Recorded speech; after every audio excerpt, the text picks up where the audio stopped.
ഒന്നാമത്തെ കാര്യം SIR വേറെ, സിറ്റിസൺഷിപ്പ് വേറെ. സിറ്റിസൺഷിപ്പിനെ ഗവേൺ ചെയ്യുന്ന ആക്ട് എന്ന് പറയുന്നത് സിറ്റിസൺഷിപ്പ് ആക്ട് 1955 ആണ്.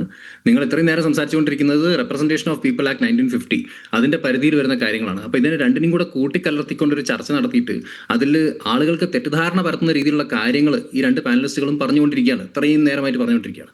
അപ്പം സിറ്റിസൺഷിപ്പ് ആക്ടിന്റെ പരിധിയിൽ വരുന്ന കാര്യങ്ങളല്ല ഇവിടെ നടക്കാൻ പോകുന്നത്. ഒന്നാമത്തെ കാര്യം, ഒരാൾക്ക് അവരുടെ വോട്ടർ ലിസ്റ്റിൽ നിന്ന് പേര് ഒഴിവാക്കപ്പെട്ടു, അല്ലെങ്കിൽ വോട്ടർ ലിസ്റ്റിൽ അവരുടെ പേര് വന്നിട്ടില്ല, അല്ലെങ്കിൽ അവർ ഈ ഫൈനൽ വെരിഫിക്കേഷൻ കഴിഞ്ഞിട്ടും അവരുടെ പേര് വരുന്നില്ല എങ്കിൽ അവർ വോട്ട് ചെയ്യാൻ ഇന്നെലിജിബിൾ ആണ്. അല്ലാതെ ഒരു ഇല്ലീഗൽ ഇമിഗ്രന്റോ അല്ലെങ്കിൽ ഒരു നോൺ സിറ്റിസൺ കാറ്റഗറിയിലേക്ക് പോവുകയോ ചെയ്യുകയില്ല എന്നത് ഒരു പ്രാഥമിക അറിവാണ്.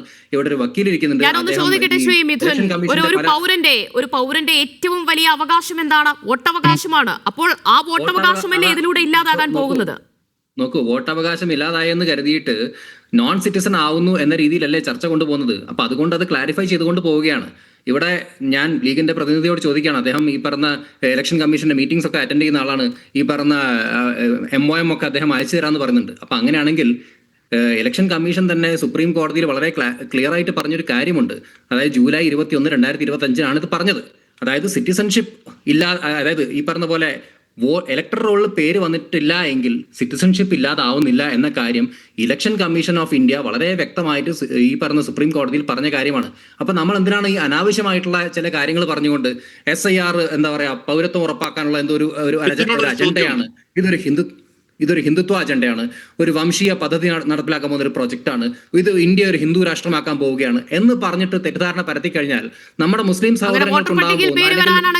അതിന്റെ രേഖകൾ, അത് തെളിയിക്കാനുള്ള രേഖകൾ മതിയല്ലോ. നമ്മൾ ഒരു പുതിയ വോട്ടർ ആകണമെങ്കിൽ അത് ഫോം 6 കംപ്ലീറ്റ് ചെയ്യണം. അതോടൊപ്പം തന്നെ നമ്മുടെ ബർത്ത് സർട്ടിഫിക്കറ്റ് അല്ലെങ്കിൽ ആധാർ, ആ രേഖകൾ ചോദിച്ചാൽ മതിയല്ലോ. എന്തിനാണ് ഈ അച്ഛന്റെയും അമ്മയുടെയും ഒക്കെ രേഖകൾ, അത് ഈ തീയതി പ്രകാരമുള്ളത് ചോദിക്കുന്നത്? മിഥുൻ, ഞാൻ ആദ്യം പറയുന്ന കാര്യം ഒന്ന് കംപ്ലീറ്റ് ചെയ്തോട്ടെ, അതിനുത്തരം ഞാൻ തരാം.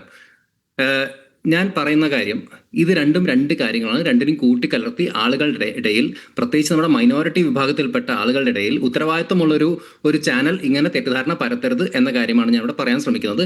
ഇനി താങ്കളുടെ ചോദ്യത്തിലേക്ക് ഞാൻ വരാം. നമ്മുടെ ഈ 1951 2004 ഇടയിൽ ഏകദേശം 8 തവണ SIR നടപ്പിലാക്കിയിട്ടുണ്ട്.